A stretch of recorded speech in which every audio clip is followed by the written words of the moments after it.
मराठीच्या मुद्द्यावरून उद्धव ठाकरे आणि राज ठाकरे हे एकत्र आल्यानंतर महाविकास आघाडी संदर्भात काँग्रेसमधील सूर काहीसा बदललेला दिसतोय।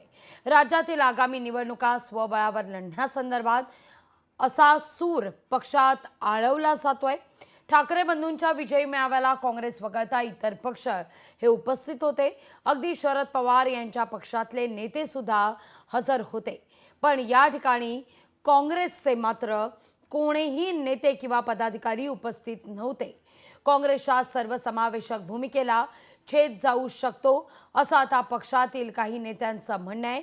त्यामुळेच आगामी निवडणुकीत ठाकरे बंधू एकत्रित आले तर महाविकास आघाडीचं भवितव्य धोक्यात येतंय की काय अशी एक चर्चा सुद्धा सुरू झाली आहे।